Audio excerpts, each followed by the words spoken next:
Hey guys, how are you doing today? You know the drill. You know the drill. Hey, you got your own popcorn and thing. That's good. Hey, I am gonna supply the orange juice today.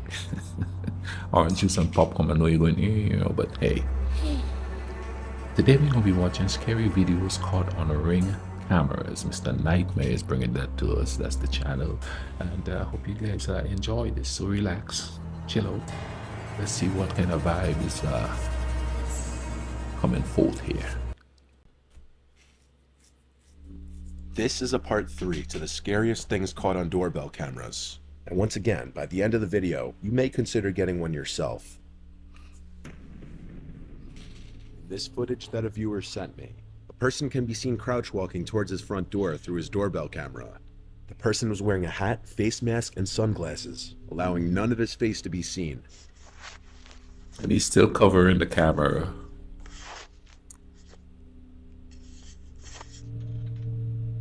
After trying to open the front door and failing, the person starts to fiddle with the doorbell, noticing it's a video doorbell, so he probably tries to take it off.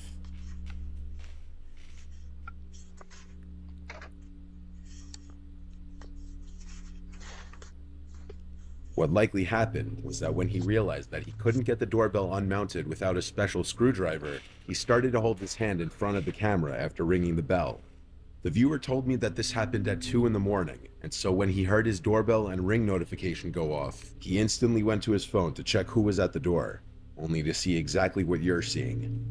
The man then walks past the doorbell to the side of the house, and by this point, the homeowner was on the phone with 911 reporting the incident. While on the phone with 911, the homeowner heard the doorknob to the side entrance door being fiddled with, and this was the door that he had been known to leave unlocked accidentally from time to time. However, luckily on this night, that wasn't the case. Since the intruder couldn't simply walk in through either door, he started to say hello repeatedly through the door, in an off-putting tone that sounded so overly friendly that it was creepy. The 911 operator told the homeowner not to open the door or to even acknowledge the person. The person would then start to bang on the door for a few moments until seemingly giving up. Dude, The what? police showed up but couldn't help out much based on the video. Later that night, the homeowner received another notification that there was movement at his front door. When he checked the video feed, he couldn't see anyone. He still has no idea who was under that mask and glasses. You know, in these times with doorbell cameras and stuff like that, you have to be under a rock not to know that those people probably have something watching you. And you can wear all the mask you want and all of that stuff like that. Nowadays, forensics, is so advanced that you could get, they'd like identify by your height and your weight and your body. They could estimate anything, you know what I mean? You're coming up, and the thing about it is, not only do you already know that you're on there, you go around the other side of the house. And not only did you go around the other side of the house and try the other door, you start banging on it and saying, hello, hello. What makes you think that they're going to let you in? They obviously see you out there because, they're going to get a notification. So these people have to know this. This is some brazen stuff. We getting to the point where people don't care anymore. They're going to try to get into your house, whether they know you see them or not, and they don't care. They don't care. And that's a deadly, deadly type of mentality to have. This following footage was also captured by a viewer's doorbell camera at their old house, which is still active while he tries to sell it. One morning at around 4:30 a.m., his cameras detected a man running from across the street from his neighbor's home, across his front yard, and up to his front door. The man was naked, with one of his hands blocking his privates. Oh, he on something.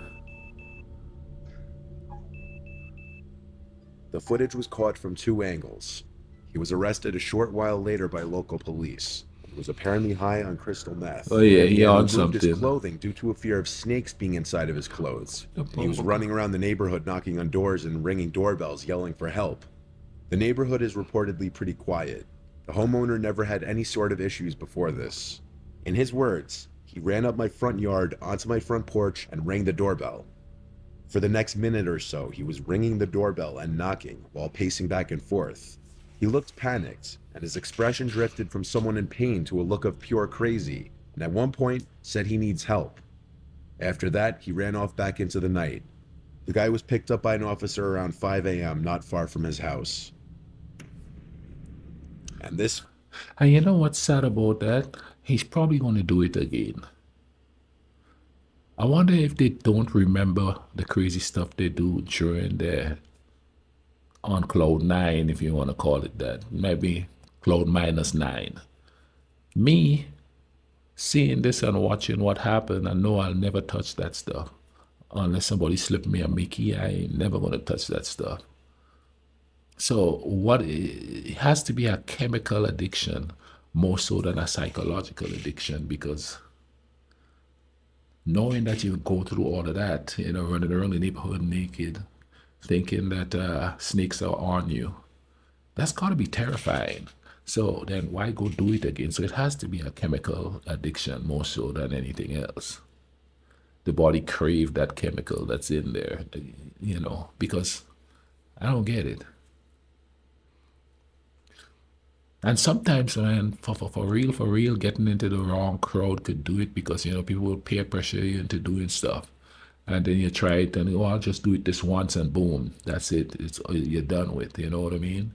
You keep doing it and you keep doing it because it's so addictive. And because it's a simple thing like drinking. Okay, I'm not a drinker. And yeah, every once in a while, I would go like a whole year without drinking anything. Sometimes I've gone like 5, 6 years without drinking anything, and then I'll take a sip of something.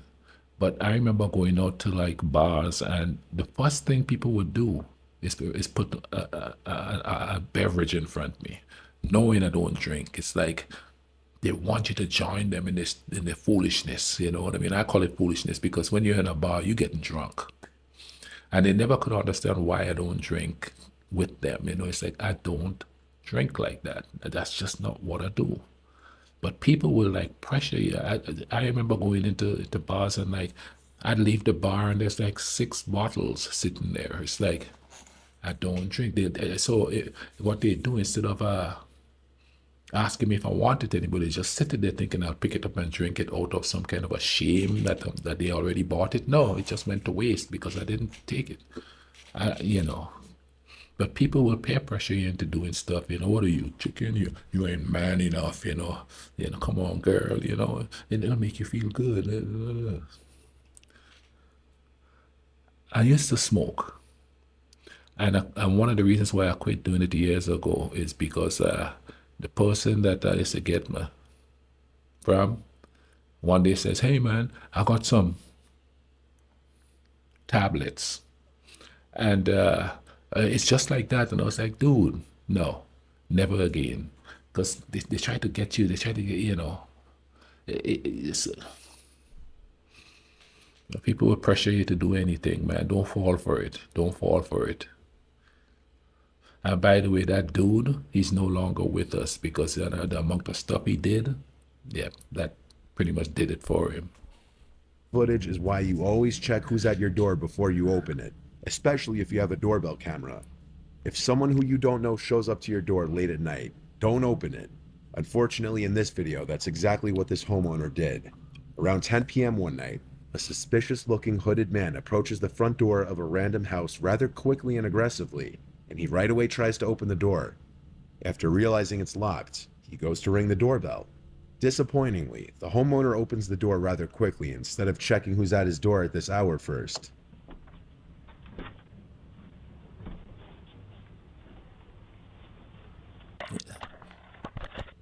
He looks drunk. Oh, I thought that was a knife. No, Hello. Hi. How are you, sir? Who are you? Everybody knows how are you? Good. he's You drunk. leave. Oh, Okay. hi. Out there. What's the big staircase? What? What's the stone stairs here? Come on, where are you going? What's the stairs here? Goodbye, you. The bumper clot is on it. Boy. The homeowner was likely too trusting a person, which put him in danger. Even his initial hi to the stranger at his door sounded overly friendly, considering the man was already creeping in the second the door was open. Yeah. Hello. The The homeowner pushes the man out, causing him to punch the glass of the door before it's even fully closed. The man then stands there for another minute or so, fiddling with the doorknob a few times, though the rest of the footage is cut off. The dialogue is near impossible to completely make out, but it seemed the man was under the influence of drugs or alcohol, and was likely attempting to burglarize the home. The homeowner called the police, but the man was gone by the time they arrived. Of course. It's unknown if he was found. You see, I'm never going to open the door like that. But if I do and you step in and I don't know you, right then and there, man, I'm pushing you right back. I'm not even waiting. The minute you put your foot in that door, you're gone. If I don't know you, you ain't got no reason to be stepping into my house. I don't know you. 1 foot in, whole body out. I'm not going to be like, what do you want? What? I don't care what you want. You don't belong here. You're going to be gone from here. Straight up. Ooh. This image was posted from the owner of a Ring camera and a Facebook group to caution others. The woman warned in her post to beware a strange man wearing a white mask lurking around the neighborhood after her camera caught him trying to look into her home a little after 10 p.m. one night. The woman said, "I just want my neighbors to be aware and safe. Please, if possible, share this post. Screenshots are welcome." Not sure what colors he was wearing, but had a hoodie and jeans on. The disturbing picture shows the man in the mask looking directly into the camera. Oh, yeah. This is exactly the type of image that you never want or expect to see come up on your doorbell camera footage. But it's also the kind of image that would make you sure as hell grateful that you had one. Oh, yeah. Neighbors of the woman also reported seeing the man walking around and approached their front doors. Thankfully, no one opened the door to him. There is no way on God's green earth somebody that does that have good intentions. There's just no way. You know what I mean? That's not like I just want to scare you. That's not even that, man. You running around looking like that. You want to instill fear in somebody's heart. You're hoping that they freeze up from that fear so you could do what you're gonna do. You understand what I'm saying? But I know I'm sorry. I'd be tempted to if there's a movement out there. And I see that on my camera, man, I'll be tempted to go out there with a little something, something. You know what I mean? It's like, dude, don't do that. Why would you do that? That don't make no bloody sense unless you have something really awful you plan to do. Don't be standing there looking at my On May camera like 1st, that. 2020, around 9:40 p.m., around the beginning of the COVID lockdown, a 45-year-old dad, Raymond Hawkins, opened the door to who he believed to be a delivery driver dropping off a parcel. Due to new methods of delivery at the time because of COVID, the alleged delivery driver backed away from the front door to supposedly keep his distance and claimed he needed to take a picture of the package at the doorstep, something many delivery drivers must do for more expensive packages. Put on your door to take it because coronavirus. At this time, the father had his guard down due to the fact that he had no idea the man in front of him wasn't a delivery driver, that he was in fact part of a gang that was about to storm into his house, all of whom armed with knives.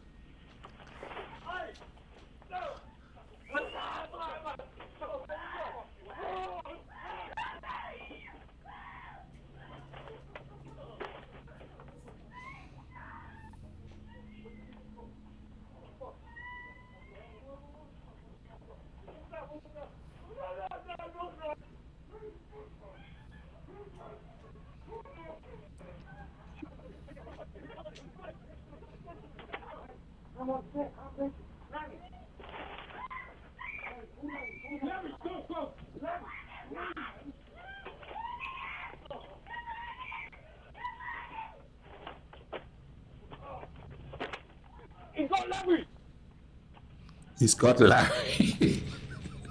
Christopher Sargent, the fake delivery driver, lunges at Raymond with a knife and attacks him when he goes to pick up the package, while 3 other masked men follow from behind. Muffled cries come from the house, as there's a struggle between Raymond, his wife, and the robbers. The robbers are only in the house for a few moments before being seen fleeing the house with thousands of dollars worth of items. Raymond and his son suffered non-life-threatening injuries, while his sons were described to be worse. 2 of the culprits would be arrested.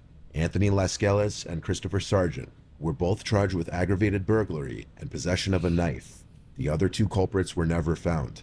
One thing that can be learned from a lot of these videos is that some people will go to crazy lengths to trick other people. The major red flag in this case was that the supposed delivery was taking place at 9:40 p.m., I which is know. way past the time any notable delivery company will deliver packages, Uh-huh. usually the latest being 7 p.m. Mm-hmm. That's the first thing I was thinking there, but he did look really legit. You know what I mean? He looked legit. The funny part is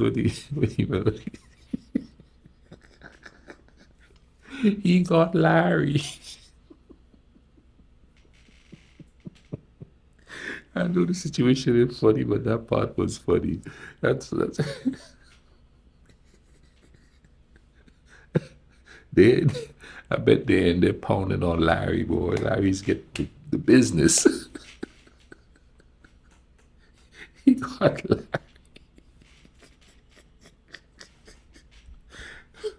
April 10th, 2020.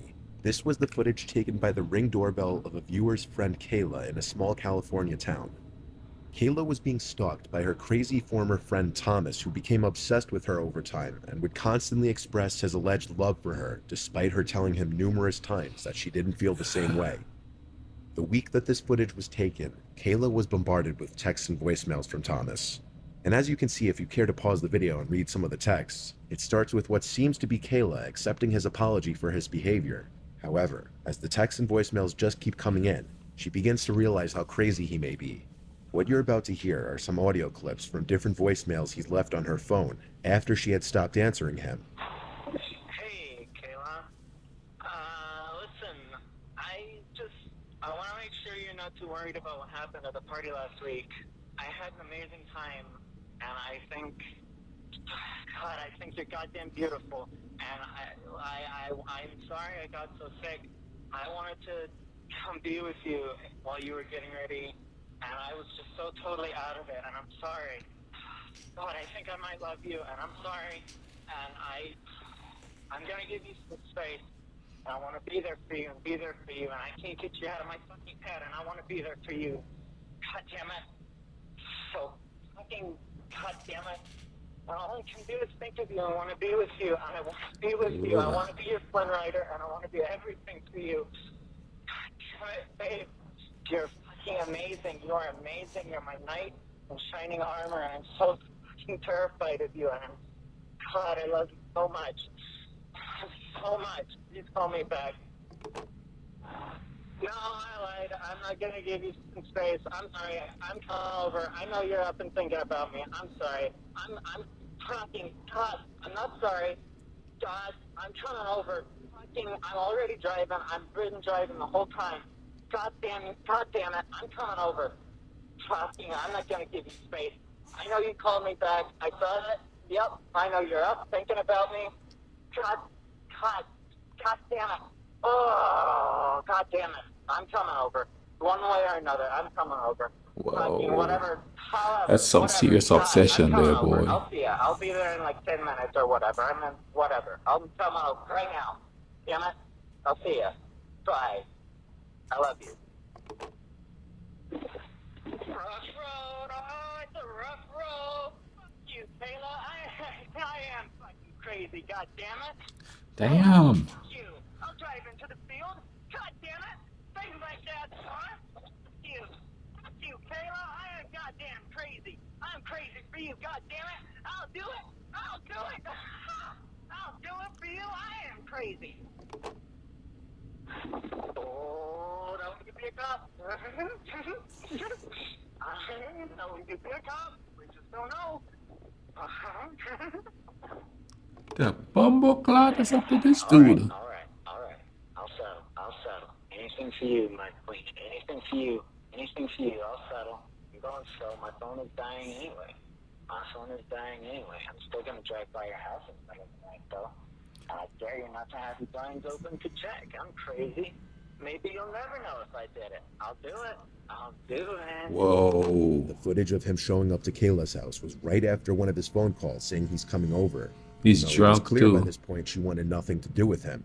Eventually, Kayla and her friend Ravon would find out that Thomas wasn't even his real name. His real name is Matthew. He'd been using the fake name Thomas Castle, which was a reference to the Marvel character The Punisher. Oh, he's Thomas was a delusional. reference to Thomas Jane, the second actor to play the Punisher, and Castle was a reference to Frank Castle, the Punisher's last name.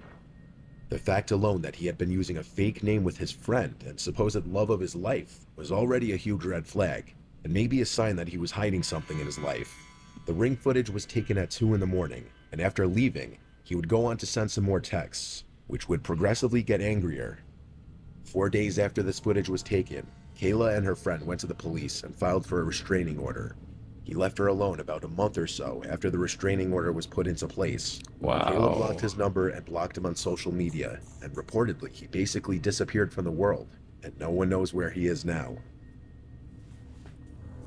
Okay, man, that last one was real crazy there. I mean, Thomas, Matthew, whatever his name is, there is no way on God's green earth that could get that obsessed with no woman. I'm sorry. There is no way. Listen, I'm the type of person, if I'm talking to somebody and they look at me funny, that's it. If they look at me like I'm bothering them or anything like that, I ain't got time for that kind of drama. You know what I mean? I ain't got time for that kind of drama.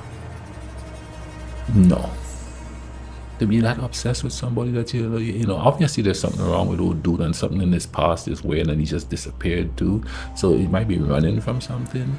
But I know ordinary people that has done that. They're just like, just constant, you know what I mean?